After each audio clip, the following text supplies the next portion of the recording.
today what I'm going to be doing is I'm going to dehydrate tomatoes, and I'll show you how. Okay, so here I am with my little tomatoes. These are they're Bosque blueberry cherry tomatoes, and they were very prolific for me this year. And they were very tasty too. I really liked them. Didn't know if I would. Just a whim, I bought these one year. 3 years ago. I believe I got them from Baker Creek Seeds. And this is what I'm doing. I'm just slicing them very thin, about 1/8 of an inch thin, until I get through the whole tomato. On these tomatoes, I'm getting about 6 or 7 slices. And then I'm knocking out all the seeds and the juice. See? I'm putting them on my little dehydrator tray. Here, I'll show you. They're very thin. See, about 1/8 of an inch or so. And I cleared them out of the seeds and putting them on my trays. Yeah. All the little seeds in there. Look at all the tomato plants we can get from this one little tomato plant.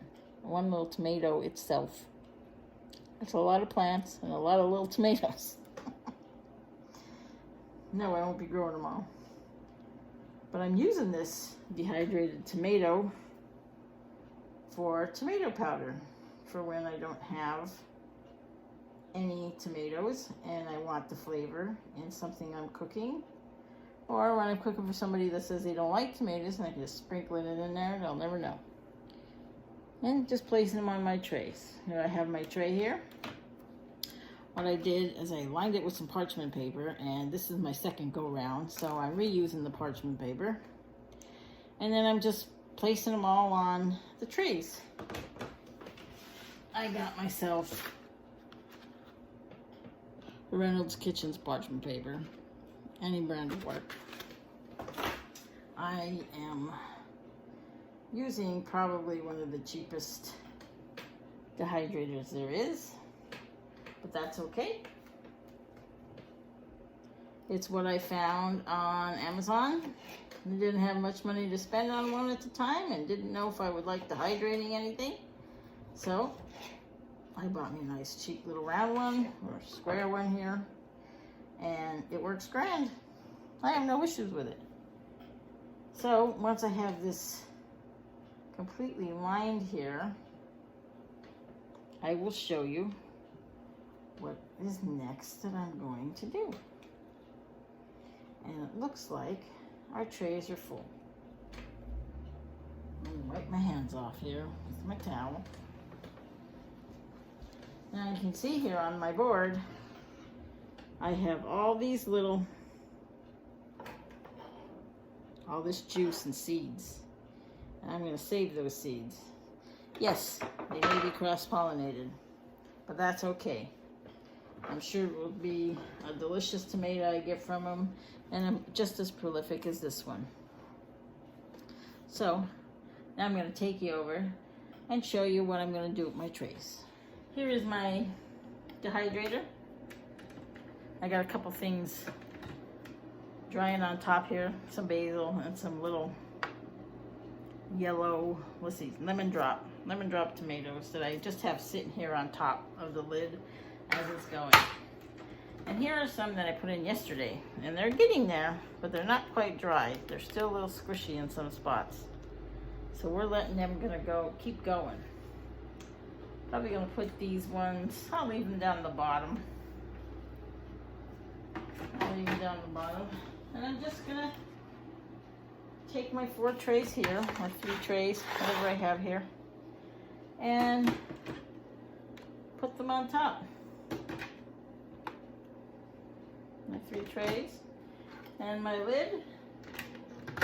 Now mine is a OSTBA, I don't know, OSTBA, that's the brand of the dehydrator. I got it on Amazon. I'll see if I can find it. If I can find it, I'll link it for you. But this thing works great. It goes from 95 to 158. Right now I have my tomatoes on about 120, 125. and I let them go overnight. This here are the tomatoes that I dehydrated last night. Nice and crispy.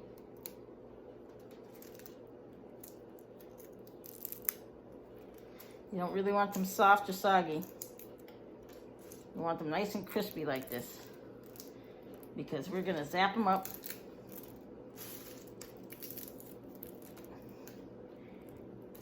In my little, not my food processor, because that's not strong enough.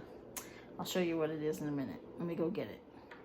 So I have here my NutriBullet, and this is a high-speed blender. Now what I'm gonna do is I'm gonna take my little thing here, and I'm gonna put my tomatoes that I dehydrated in here, and I'll find out real quick if these are dehydrated enough, but they're pretty crunchy. They've been going for a full day. I'm going to put in here all of them because it does zap them down to a fine powder. Or it should, if they're dehydrated enough.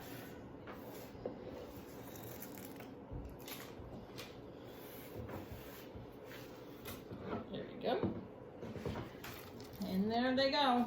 I put my lid on here. And this is going to get loud, folks. There's no two ways around it, but I want to show you how quick some high-speed blender will, speak correctly, Lynn, a high-speed blender, how quickly it'll zap these up into a powder for you.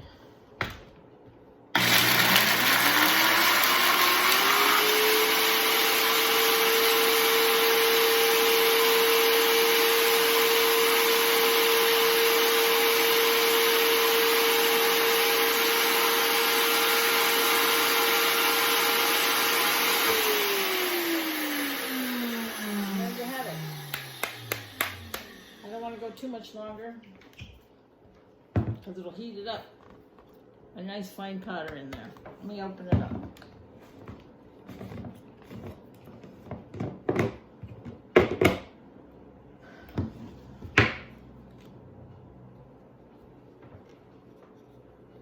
Look at the fine powder. It's just the powder that you can shake in anything you want. So see, it was already starting to heat up too much, so that was on a little bit too long. But there it is, the powder. There might be some chunks in it. Here's one. We'll save these chunks for next time. But you can stick it in any dish you want to, and it's a nice flavoring for your dishes that you make. I put it in some soups when I don't have any tomatoes in there, or even if I just want to boost it up. Sometimes when I'm cooking my kale, stick the kale in a little bacon grease, I know, or a little butter, or most of the times I use olive oil because I'm trying to stay on the healthier side. So I'll saute some kale or some greens, my, let's see, cabbage greens, or my broccoli greens, stuff like that, because I do eat those too, the leaves. I'll saute them up, put some onions in them, season them with some of this tomato powder. If I have pepper powder, I'll put some bell pepper powder in there too, or a hot pepper powder. It's wonderful. You should give it a try. And that's what I'm doing with my dehydrator today and my tomatoes. Now I will stick this in a jar, and I am not a, let's see, I am not by any means an expert on dehydrating. I am a novice. I do a very little. So I do advise you to look on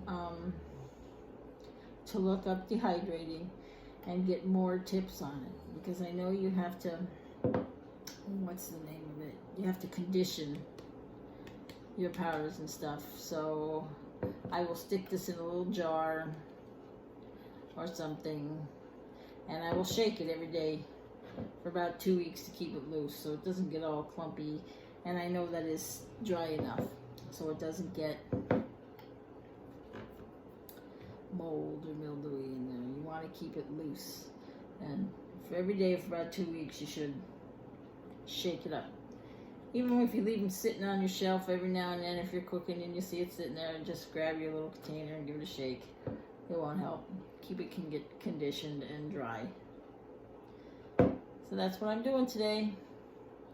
And I'm going to take my tomato seeds there and stick them in a little jar of water as well. And I'm going to let them ferment for a couple days to get that little, you know, that little gook on the seeds. Let me see, I'll show you one. Let me get them.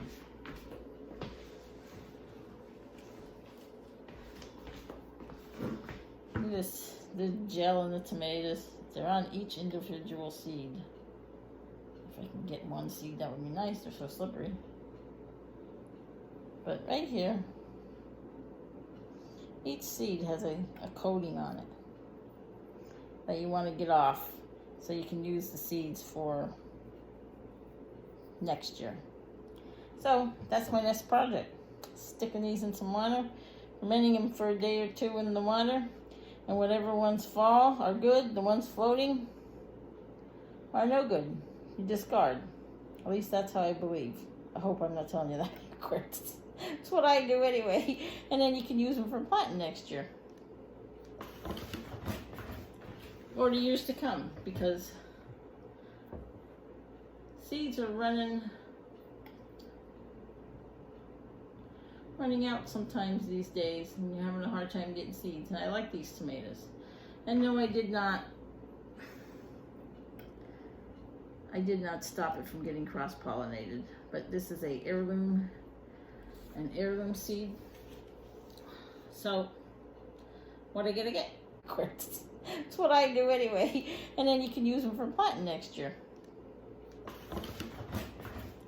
Or the years to come, because seeds are running out sometimes these days, and you're having a hard time getting seeds. And I like these tomatoes. And no, I did not stop it from getting cross-pollinated.